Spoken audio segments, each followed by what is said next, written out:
One day she walked into his bedroom and she saw that he was on his iPod and his back was to her. And she saw that on his iPod he was watching pornography. So when she and her husband investigated, they found out that this boy had been watching pornography every single day for 2 years. Every single day, from the ages of 10 to 12, this boy had been watching pornography. And I know the story of this 10-year-old boy who was on the Hifz track. He was memorizing Quran, and his mother was thrilled. That's all she ever wanted, was for one of her children to memorize Quran. And her son started memorizing surah after surah after surah, and he was totally like, yes, I want to be a hafiz.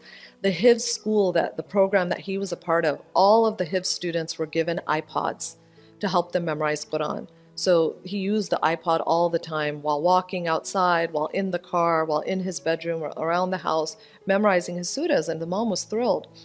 All of a sudden, this son just lost, it seemed like it was all of a sudden, but it was gradual. The son lost interest in memorizing Quran.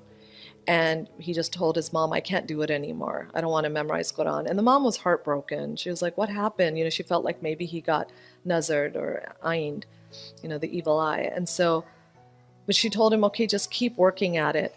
But he was like, no, I'm not interested in memorizing Quran. One day she walked into his bedroom and she saw that he was on his iPod and his back was to her. And she saw that on his iPod he was watching pornography. So when she and her husband investigated, they found out that this boy had been watching pornography every single day for 2 years. Every single day, from the ages of 10 to 12, this boy had been watching pornography. He is hopelessly addicted. It is one of the most tragic stories, because I've been involved with the family, trying to help and just be there. And this boy is much older now, and he's still addicted. The parents were really smart. They immediately got him into therapy. They got him into and there's actually therapy, a program now for Muslims called Purify Your Gaze.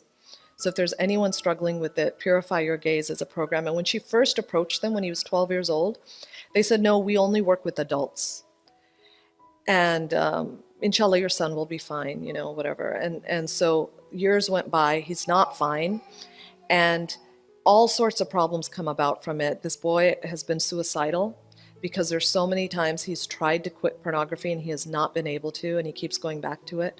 And so he despairs and he starts to feel like Allah can never forgive him. So they have him in therapy, but not only do they have him in therapy for his pornography addiction, but they also have him in spiritual therapy.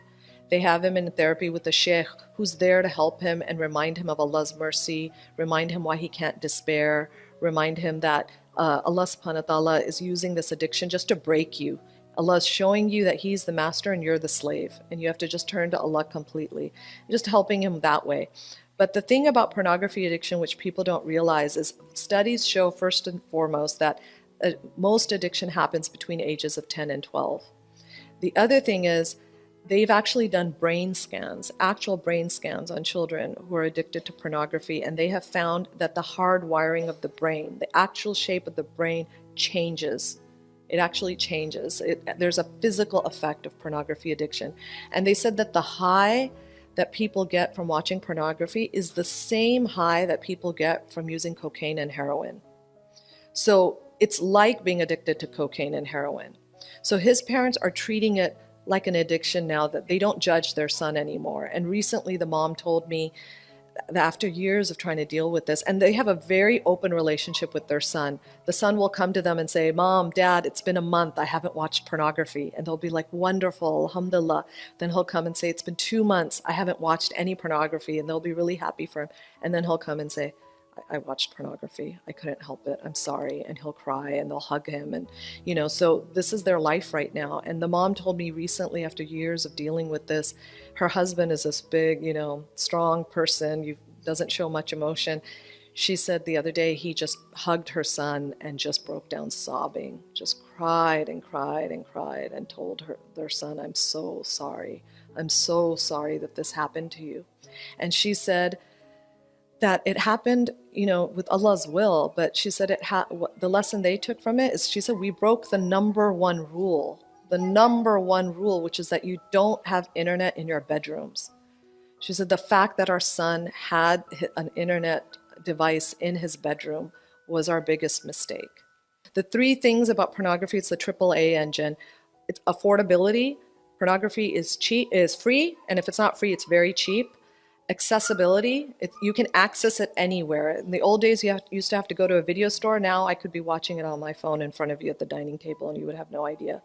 Affordability, accessibility, and anonymity, the fact that nobody knows you're doing it. So what we as parents need to do is, we can't do anything about the affordability, so we need to take away the accessibility and the anonymity. Along with warning about pornography addictions, you have to also teach your kids how to do tawbah. They need to know how they can turn to Allah subhanahu wa ta'ala if they mess up, so that they don't despair. And also, for anyone who thinks, I don't want to talk about it because my kid may then want to go look it up, if you don't talk to your kids about it, somebody else will. I know of a kid who heard the word pornography used in a khutbah at a Jummah prayer, and nobody would tell him what it was, so he went and looked it up himself. I know a kid who went to a non-Muslim summer camp, and a boy came up to him and said, do you know what porn is? And he went, parm? He didn't even say the word correctly. He went parm, and he typed up PARM, and he found pornography, even with the wrong spelling.